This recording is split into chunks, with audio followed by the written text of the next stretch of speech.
All right, might want to put it in.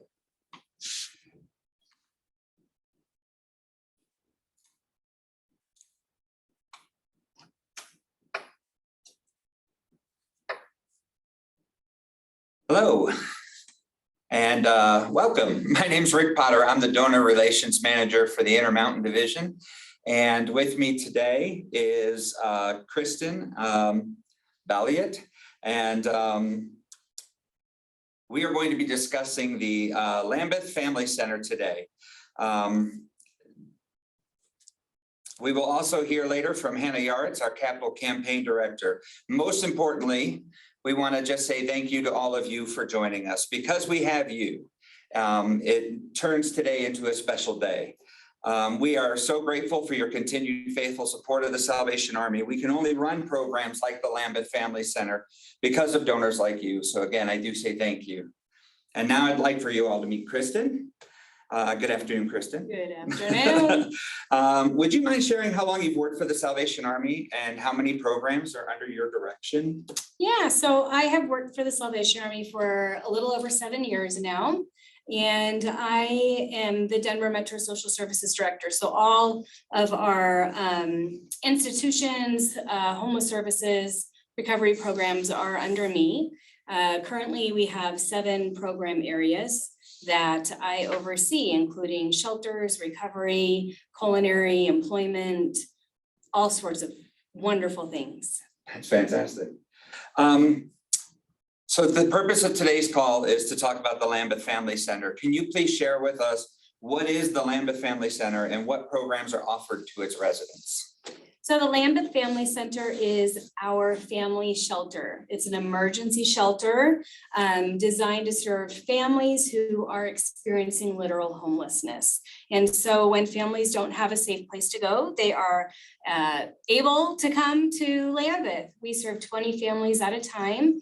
It's a 90-day program. So the goal is that we will successfully exit families from Lambuth within the 90 days into permanent or stable housing.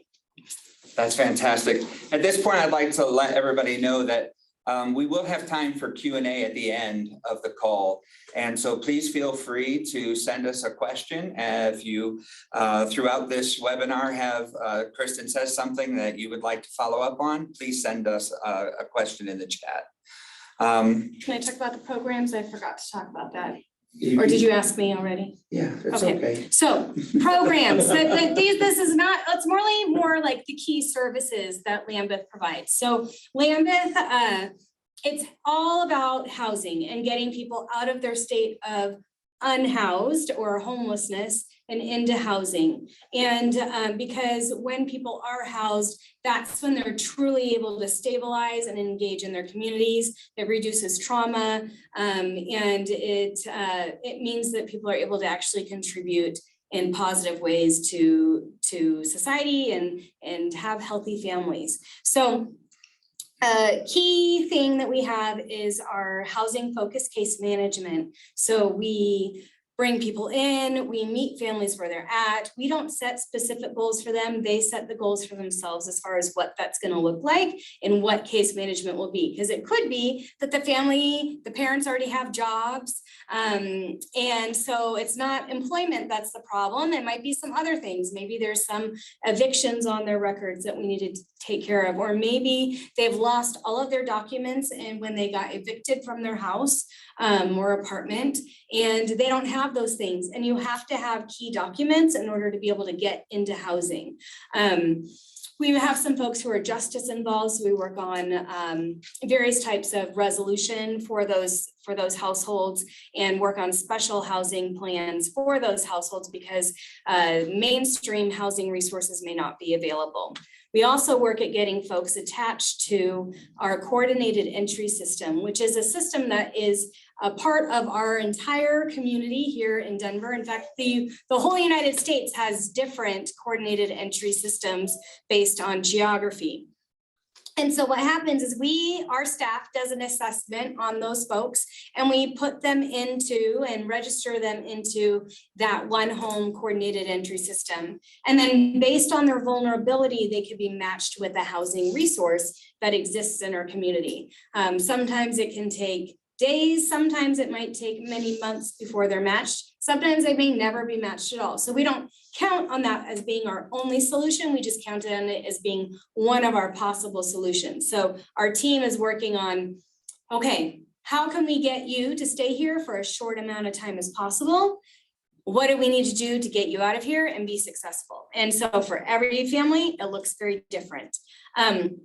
One of our programs that we have at Lambuth is our education enrichment program. So we work with kids and parents and teens as individuals and together to, again, support that stability and provide it's to provide stability, it's to provide some regular, it's like normalcy while folks are there, so that way they can be engaging in fun activities, things that help expand their life skills. And that can range from like budgeting to parenting to just fun things. Like we celebrate nearly every holiday you can possibly celebrate at Lambuth. We celebrate birthdays once a month, and we have pizza parties and all sorts of things like that are all about just engaging and reminding people that they're humans and that they can have fun, and life isn't always about the crisis that they're in or that brought them there. So so that's our education component. We also have a garden at Lambuth, so, and a playground out there. So our garden is really designed to be an enrichment piece. It has therapeutic components. It's great at relieving stress and has, been shown to greatly benefit those who are experiencing homelessness, and also bring in those ties to stronger nutrition. So that way people can be building those skills while they're at Lambuth and then take them with them to wherever they go. Another newer program that we have at Lambuth is our aftercare program. And that is to provide case management and light touch support to folks after they leave. So we don't want to just like kick them out the door and say, great, have a great life, good luck. We do a lot more than that. So our aftercare team, which really is our case management team, because we have a pretty tiny team over at Lambuth, they provide ongoing support. So regular phone calls just to check in and see what's going on and if we can do anything to help contribute to their stability or connect them to the resources that they might need. Or if people are experiencing some trouble, maybe with their rent or something's come up and they need just to talk through some things and problem solve, our case managers are there to be able to support them in that too. So that aftercare goes on for up to a year after folks have left. Also, another great piece about the aftercare is once people leave, they're not banned from Lambuth for forever. They can still come back and be engaged in the community, because that's a big thing. Is building community means that you're building relationships and trust with people. And for folks who stay at Lambuth, they're building that community with the others that are there who have very similar experiences. And so we invite people to come back. They can provide mentorship to folks, or they just engage in like barbecues and fun activities, and they're able to see people that they left behind, make new relationships. And it's a really great way for folks to feel like they're also giving back in a very tangible way to the community. So those are our key programs that we have at Lambuth, aside from just being a shelter, right? So I didn't really talk about what the shelter itself does. So we provide 3 meals a day. We provide linens and all of the things that a household would need to feel comfortable in their space. Those linens are theirs to take with them when they do get housed, so they don't have to worry about scrounging that up for themselves.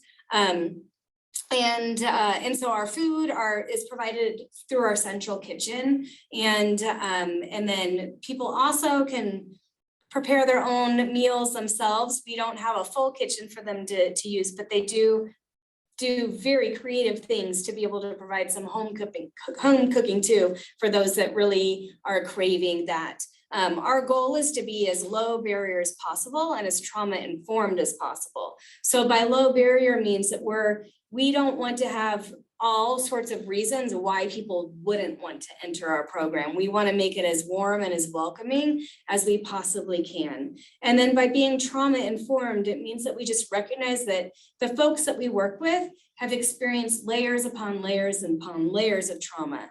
And so what do we need to do to help make our programs and our services the most accessible that they can possibly be, and delivered in a way that's not going to re-traumatize people through what we do.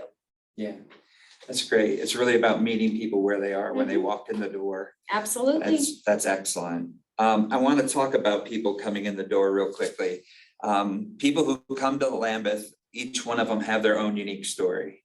And so I was wondering, would you be able to share one of those stories with us? Yeah, one of my, and it's a story that will never go away for me. And it's one that I talk about like every single time I do a tour and have people visit Lambuth. We had a family, and this was a number of years ago now. We had a family that they had 2 teenage kids. And they, as a unit, had experienced homelessness for a consistent 6 years. And these kids had not been in school the entire time that they were experiencing homelessness. And, you think about it, like they're teenagers. One was in middle school, one was in high school. So they were in elementary school the last time that they were in school. And it was just so tragic because it's not like these kids didn't want to be in school. It just was like, that something terrible happened and they lost their housing and they had to move.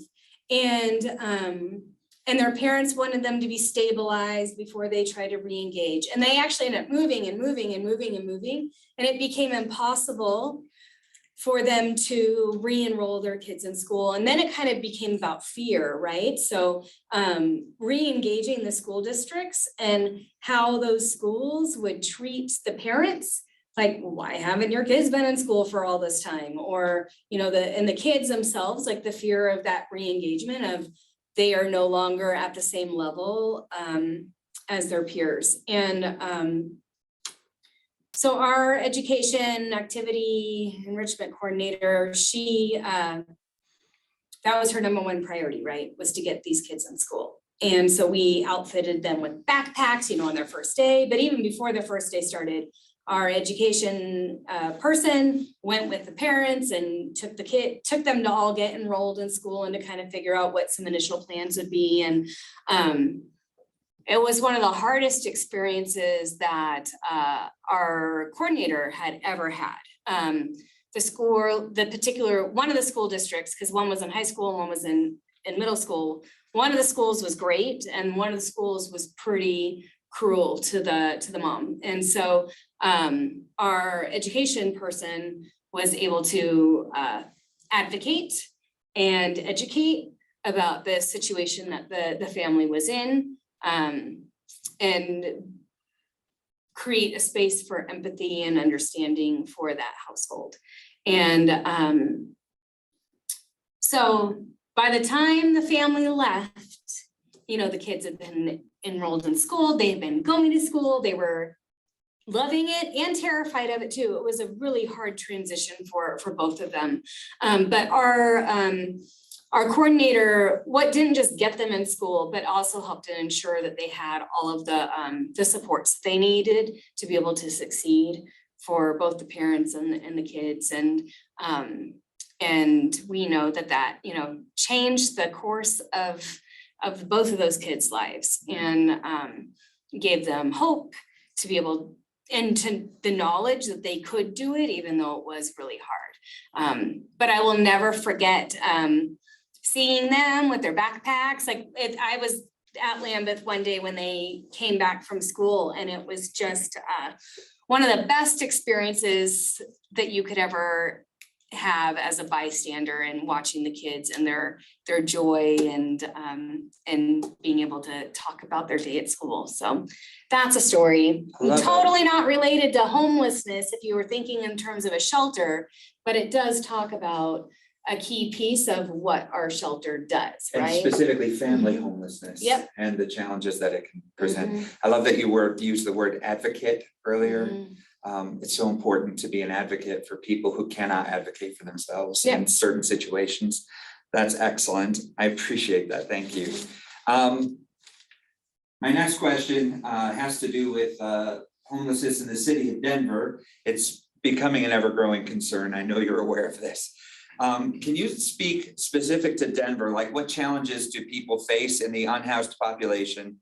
And what progressive steps is Lambuth taking to be part of that solution? Yeah, so if we're talking families in particular, families who are experiencing homelessness, their key goal is to keep their family together. So generally, families stay quite hidden when they need assistance and when they are in need of housing.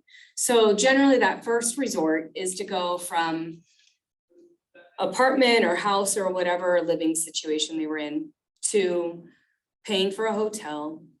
Well, even before that, well, no, generally it's paying for a hotel and then that money runs out. And then there's couch surfing, so hopping from house to house to stay with friends or family. And then when that doesn't work anymore, then it's the car. And then once the car is gone, then it is the street. So there's a lot of levels that go into it. And those are, each one requires its own level of navigation and being able to access and utilize services. Most people, especially if it's their first time experiencing homelessness, have zero idea of where to go and how to get help.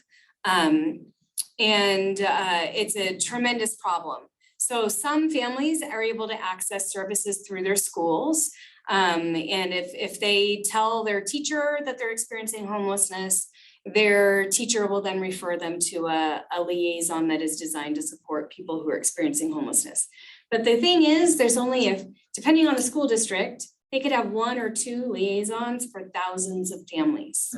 And so, so they're not able to provide that much support and help.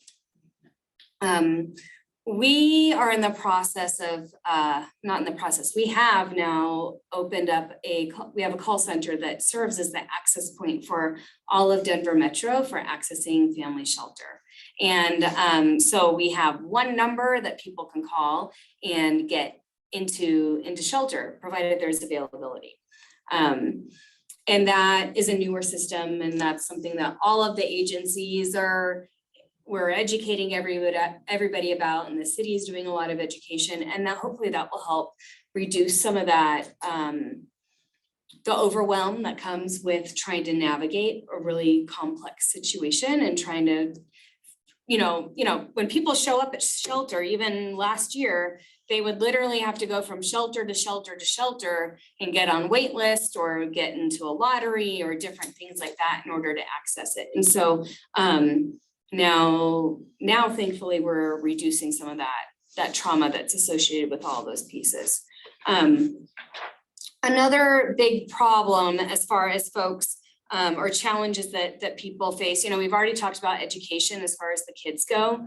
Every time a kid moves, they lose about 3 months worth of their education essentially. And so when kids are experiencing homelessness, they just fall farther and farther and farther behind in their schooling.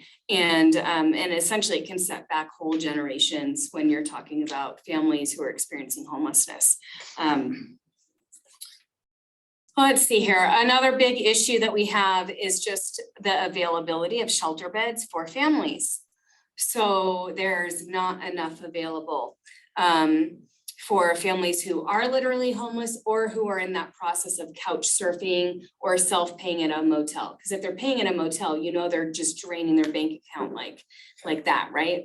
And so We have not enough shelter space particularly in Denver. But if you're speaking about the whole entire Denver metro area, there's a significant shortage of shelter for families compared to what's available for individuals. And even though we don't have enough shelter for individuals, it's very much disproportionate to what is available for families. And, Lambuth only has 20 rooms. That's 20 families at a time. It's that's the #1 barrier for families, at least, is being able to access it and actually secure a place. And the fear in people when they're literally like, we have nowhere to go, we have a baby, we've got, 3 kids that are really small. And that's a very hard conversation to have when you literally don't have anywhere to put those folks. And based on what you said earlier, it's that idea that their goal is to stay together as a family when they're going through this crisis. So breaking up and going to separate shelters is very challenging as well. Yeah, well, there's no other shelters for people to go to. So as families are accepted as a unit. Yeah. So we accept a family regardless of what its family makeup is. So they just have to have a child who is 18 and under. So it could be a grandparent with grandchildren, aunts and uncles with kids. It could be a single parent. It could be 2 parents, or it could be just a male parent or guardian. Some shelters only will take female headed households. And so those males are left out of the picture if they're a male headed household. But as far as generally the standard in Denver is families stay together. So there's no need to separate. It's just literally there's not enough space for everybody. Thank you for that clarification. And I should talk a little bit about some progressive steps that we're doing. So, I talked a little bit about our call center, which is we call it the Connection Center. I would say that's an incredibly progressive step that we have been working towards over the last few years, as far as being able to create a coordinated entry point for families to help reduce their stress and be able to get them the help that they need in whatever way it is that they need as quickly as possible. Because it could be a matter of like diverting them from homelessness in the first place and providing homeless prevention assistance if we have it available, or if others in our community have it available. Or it could be what's called rapid resolution, which means that they've become homeless, but we have a fix to be able to get them out of that homeless state really quickly. And it doesn't even involve shelter. So that of course takes resources, right? So to be able to pay first month rent and deposit, or to be able to pay off collection fees. So then they're then eligible to be able to rent a place. Those would be some examples. Or sometimes rapid resolution or diversion can include transportation to another area outside of the Denver metro area to help support family reunification. We do that when we know that there is a stable place for that family to land. And that's a really great way to be able to resolve homelessness, because sometimes people just find themselves in a place, but they actually have a solution. It's just they can't get to that solution. So those are some of the methods that we use to be able to resolve people's unhoused state without actually entering shelter. And another way that we are a progressive agency is just our model of shelter being low barrier and trauma informed, housing first as far as our model goes. We were the first family agency to convert to that model about 5 years ago. And as a result, it's significantly shifted our outcomes as far as what we're looking at as far as permanent or stable housing exits. So before we made that shift, we were like 30-40% was our success rate. And now our 4-year average is 86% of the households that we serve are exiting into permanent or stable housing. So, fantastic. So we've done a lot of shifts in being able to, again, meet people where they're at, be able to really focus on relationships and trust. We take out the elements of power and control and forcing people to form into molds that we as the housed people think that people should form into. We more look at it as, again, like, what do we need to do to end your homelessness? What do we need to do to remove any barriers that will prevent you from gaining housing? And it doesn't have to be every single barrier, because if people had to literally check off every single box of being sober, having a job, I don't know, having completed parenting classes and, things like that, people would never end up leaving to go get into housing. And so, we are all people. I'm housed, you're housed, everybody in this room is housed. And I don't have a bunch of rules telling me what I need to do or what time I need to go to bed in order to stay in my housing. So, so we work on really being very creative. And the goal is we don't want to kick people out. We want to keep people in shelter while they're in shelter, while they need that service. So that way they can be really successful in their futures. And so that's what we do. Thank you. All right, we're going to have time for one more question here before we get to Hannah. And you touched on it, so I'd like to go directly to this. Would you please explain the rapid rehousing and how it will continue to be a valuable tool for the future of the Lambuth Family Center? Yeah, so actually I didn't talk about rapid rehousing. I talked about rapid resolution and I talked about diversion. Yeah. So rapid rehousing is another housing tool that we have. And we have a program called Housing Now, which is one of our internal programs that's what they do, is they focus on rapid rehousing. So the rapid rehousing model is you take someone who is experiencing homelessness, who is unhoused. They are prioritized through the coordinated entry system that I mentioned earlier. Their number comes up because of their vulnerability.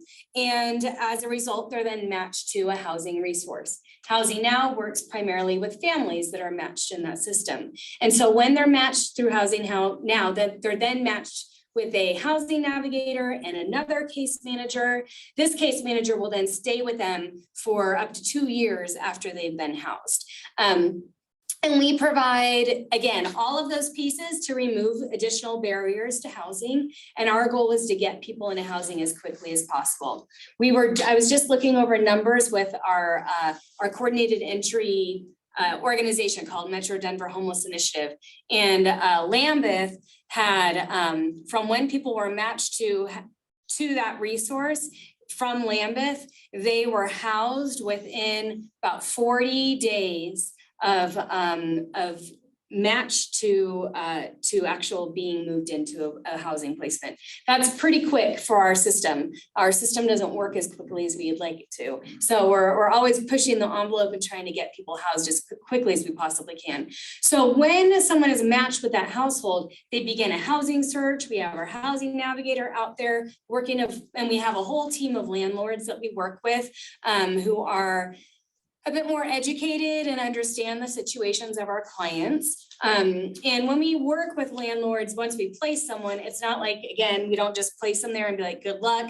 We serve as mediators and advocates both for the landlord as well as for our clients. And so really trying to create a healthy relationship between the two and teaching skills to being able to maintain and stay in housing. And so with all of the support of ongoing case management and housing navigation, we also provide very flexible housing assistance. So it can include, it's in this day and age, it's multiple months of rent that you need to pay in addition to security deposits. So it's often 2 months rent. It's a whole package of security deposits. We'll pay like $3,500 or more to get maybe sometimes $5,000 just to secure housing for a household. And then we pay rent for families. There's no set limit, as in it's just like first month rent and you're done. We evaluate the income on a monthly basis, and depending on where that family is, we may reduce the amount of rent that we provide, or we may increase the amount of rent we provide. And oftentimes people don't need any financial assistance and after about the 6-month mark. And but there may be sometimes maybe a year out, there's a hiccup, and we might jump in and provide a little bit more support. So we call it progressive engagement, actually. So we provide as heavy or a light a touch as people need. It's a whole spectrum of what we can provide. And it's all about meeting that household where they're at with the needs that they have and not assuming that we know what they need. So, so rapid rehousing, generally that program lasts for up to 2 years. Generally, it's that case management is the latter half of those 2 years, and that rent assistance is just at the beginning of that. Excellent. Thank you very much. At this time, being mindful of our call length here, I'd like to bring in our Capital Campaign Director, Hannah Yaritz, and she's going to share more about our plans for the future of the Lambuth Family Center. Hi, Hannah. Hey, Rick. Hi, Kristen. Thank you both for having me join you today. I'm really, really happy to join today's conversation. As Rick mentioned, I'm Hannah Yaritz, and I'm working with the Salvation Army to help expand the amazing work that the Lambuth Family Center team is doing to serve even more families in our community. We heard from Kristen that as an organization, we're the largest provider of services to families in Denver Metro. And that's just with the 20 units that we have at Lambuth, where we can serve only about 80 families a year. She also shared that with this Housing First shelter, 86% of families in the last 4 years have exited positively to permanent or stable housing, which is an extraordinary data point. For reference, HUD has an expectation that 30% of families exit shelters successfully. And the city of Denver has a 25% expectation, with a goal to increase to 50% by 2026. So the Salvation Army and our Lambuth family team is really going above and beyond to support the families that come to the Salvation Army seeking our services. Right now, there's also a significant need in our community for shelters for families experiencing homelessness, as Kristen addressed. She shared that families tend to be the more invisible homeless population, largely in part because of the fear of separating children from their parents. And these situations are precarious and stressful and can continue to contribute to the challenges the family's already facing. Families aren't necessarily the folks that we see out on the streets in downtown Denver. They are those folks that are staying in cars or couch surfing, as Kristen shared. And prior to the Connections call center, which is now working as the point of entry for families in Denver, the Lambuth Family Center was actually receiving 3 unique calls from families every day who were looking for shelter. That's over 1,000 calls a year, and just to Lambuth. We don't know how many other calls service providers in our community were also receiving for family shelter units. Hopefully the Connection Center and being that point of entry for families will help to provide us a clearer picture of the needs in our community. But understanding that Lambuth was receiving so many calls, that there are shelter beds and units that are limited, they're at capacity. A couple years ago, our Salvation Army leaders recognized this extraordinary need. They also understood the great results that our Housing First shelter model was having, and they resolved to provide a solution to really help families gain self-sufficiency and break that cycle of poverty. We're now in the process of working on plans for an expanded shelter, which would serve 85 families at a single time, or about 300 families a year. At this shelter, it will also be adjacent to a core community center, so families can have full access to additional services and programming to help them on their path to self-sufficiency. You're among the first to hear about this effort firsthand, so if this is something that you're excited about, we would love to share more. I am personally very excited about the impact that this new shelter is going to have on our families in our community, and continue to elevate the work of the Salvation Army and make Denver Metro among the best places to live in the country for all of us. We have regular tours 2 Fridays a month where you can see firsthand the work that is happening at the Lambuth Family Center. We can also arrange for a private tour of one of our future site, for the expanded family shelter. Rick is going to share his contact information, so you can reach out directly to him to arrange a visit, or you can also connect with your Salvation Army contact to get on the tour schedule as well. Helping families get back to self-sufficiency is one of the top priorities of the Salvation Army, and we can't do this work alone. So we hope to see you all at one of our regular tours or in conversation in the coming weeks. And I know that we have time for Q&A now, and I'm happy to answer any questions about this vision for the future, along with Kristen, regarding our services here at the Salvation Army. So Rick, take it away. Awesome, thank you. That was really great. I appreciate it. I love your enthusiasm.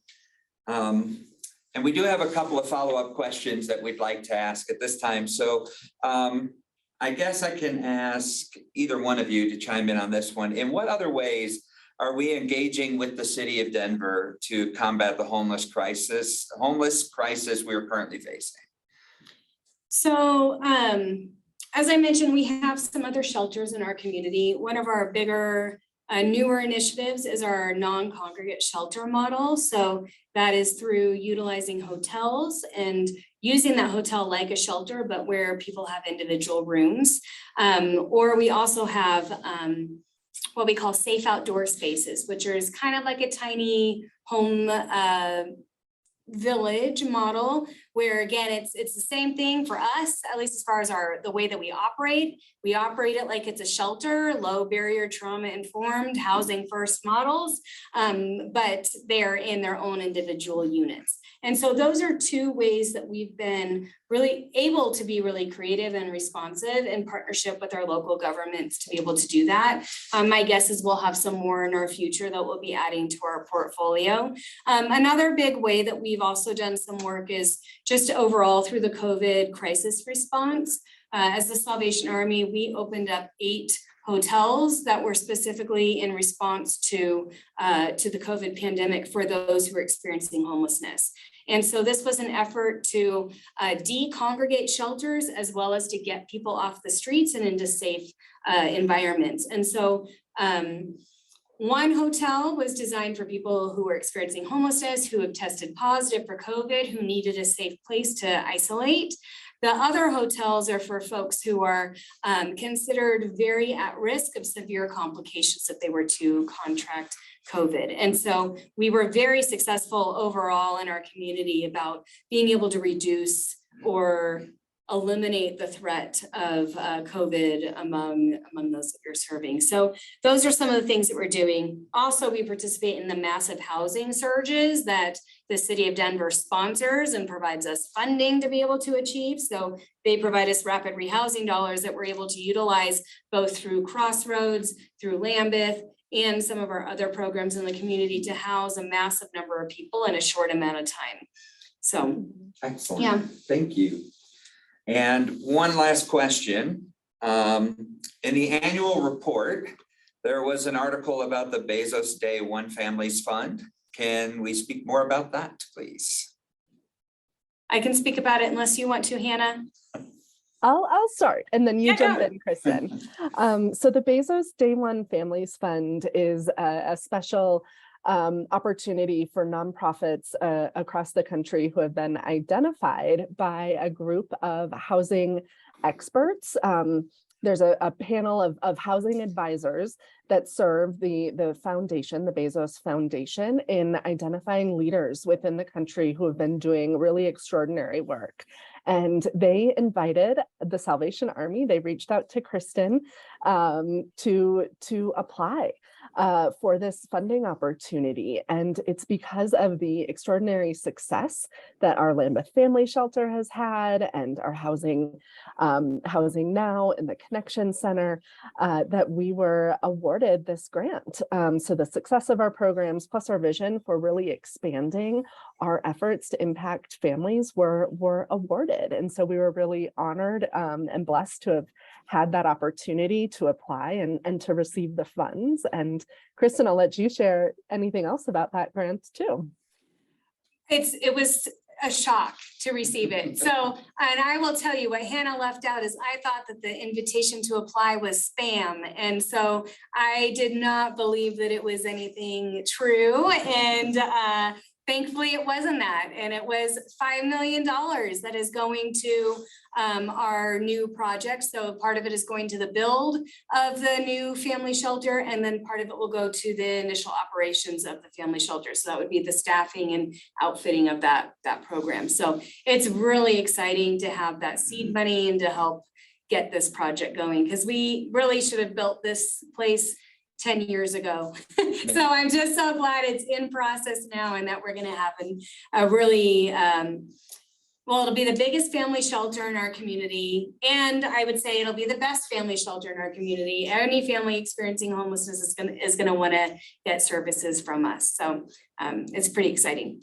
Yeah, and I also think it speaks to the extraordinary work of you and your team and our case managers and our coordinators and our education associates and volunteers and our donors as well, who all work together as a community and as a team to make a difference for families. And that panel of experts throughout the nation identified Salvation Army Denver Metro and this project in particular as a recipient of this extraordinary award is quite humbling and also exciting. And I think it will really help set us up for success along with all of the other support that we've been getting as well. Excellent. Well, thank you, Kristen. Thank you, Hannah. I appreciate you guys joining us today and informing us more about the Lambuth Family Center and their programs. And real quickly to everybody who's tuned in, I just want to say thank you for joining us today.